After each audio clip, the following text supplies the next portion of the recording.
Kaya huwag tayo mag-autobili na huwag natin isipin na ang gagamit nun, mga preacher lang, sa mga kanilang personal things. Hindi po. Yung sa collection natin is hindi lang, kundi nakakatulong yun sa lahat ng mga members. Diba, pag may mga namamatay, Capital Church. If we are one in Christ, then we must also stand together in times of crisis. Like the Antioch Church, let us be spiritually aware, practically generous, and united in love. So yun po yung maganda eh. Kung may pagmamahal tayo, lahat sa eh. Lahat magagawa na natin kung tayo may pagmamahal sa ating kapwa. Ano pa yung nga sinasabi ng ating Panginoong Jesus na kapag ginawa natin yung utos na yun. Last verse po para sa araw na ito. As we have opportunity, let us do good to all people, especially those who belong to the family of believers. So, yun po, nawa mga kapatid, magkaroon tayo ng mapagmahal na puso sa ating mga kapatid. Huwag natin ipagwalang bahala sapagkat malaking tulong yun kahit hindi man lang financial masagalan sa puso ng bawat isa. Yun lang po, maraming salamat sa po minatutunan tayo sa araw.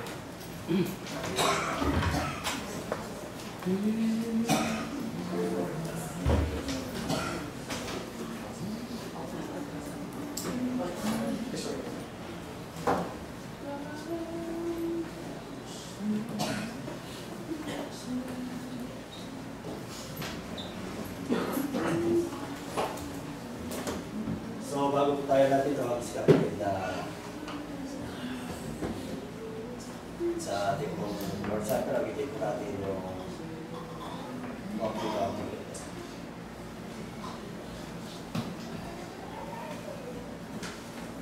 All we come together, all we come together, Dixie. All we come together, all we sing and pray.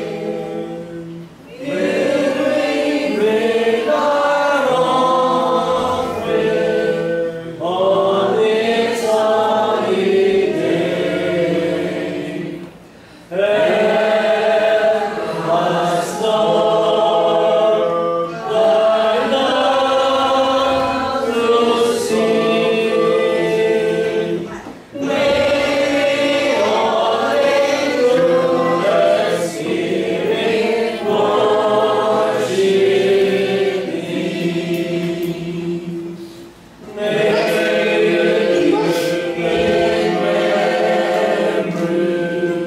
all that thou hast said. May we truly worship us in the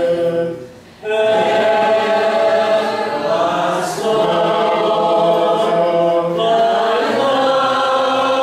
Help us, Lord, thy love to sing. May we always through the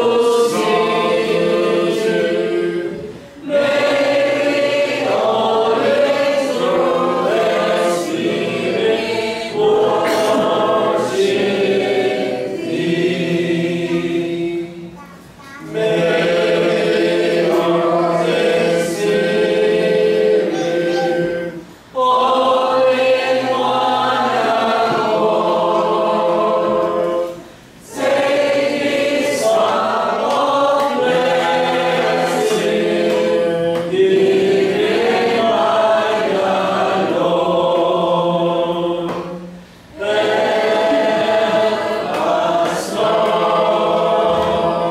Lord. Help us, Lord, thy love to sing. May we always through the Spirit worship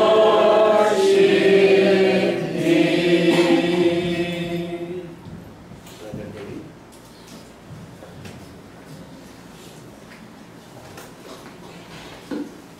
So, pagpalang umaga po sa ating lahat.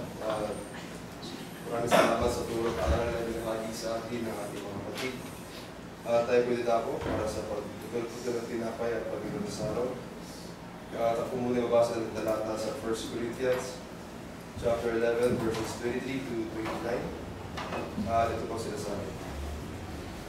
Sapagkat tinanggap ko sa Panginoon ang ibinibigay ko naman sa inyo, na Panginoon Isus sa gabing siya'y kanulo ay dumampot ng tinapay. At ang siya'y makapagpasalamat ay pinagputol-putol at sinabi, ito ay aking katawan na pinagputol-putol dahil sa inyo. Gawin niyo ito sa pag-aalaala sa akin. At gayon din naman hinawakan ng saraw pagkatapos sa makakapon na sinasabi, ang saraw ito ay siyang bagong tipan sa aking dugo. Gawin niyo ito sa tuwing kayo mag-isinom sa pag-aalaala sa akin.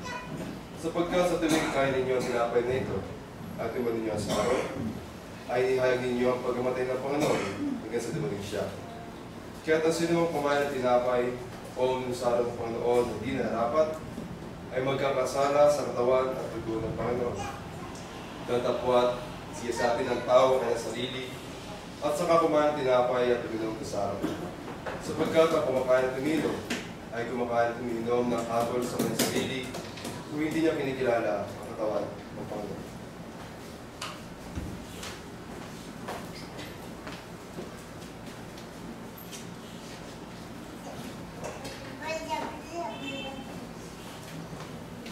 Tayo po'y tumayo para sa kita. Tayo po po. Diyos Ama na makapangilan sa lahat, Panginoon, pinagpuli po sa kapasalamat. Na muli ay pagkaroon po sa amin ang pagkakataon nito. Na muli ang nalahanin, tatalaan ng anak na sa Jesus ng Panginoon. At hawak na yung mga lingkod, kamusta mo ba sa Jesu po sa mundo at ang tinapay na limadura sa Jesu po naman sa iyong katawan. Dalangin namin Panginoon na basbasan niyo po ang mga tayo ito. At ang bawat isa po sa amin tatanggap, naway pagkalit po sa amin ang kapatawaran sa mga pagkakasala at hindi na mas magtipayin ng pananampalataya sa iyo, Panginoon. Ito po aming sa mga dalangin sa ngalan po ng anak ng si Kristo Jesus sa tagapagligtas. Amen. Tawag po tayo para sa pag-ambagan. Muli babasa ng talata sa 1 Corinthians chapter 16 verses 1 to 2. Ngayon, tungkol sa ambagan sa mga banal, ay gawin din naman ninyo, gaya inutos ko sa mga iglesia ng Galacia. Tuwing unang araw ng isang linggo, ang bawat isa sa inyo ay huwag na magsimpan, ayon sa kanyang itigithawa, upang huwag na gumawa ng mga bagan sa pagkarento. At ulitin pa natin ang Bumper Blessings. When our life billows you are tempestuous. Ready? Sing. When our life billows you are tempestuous. When you are discouraged, thinking all is lost.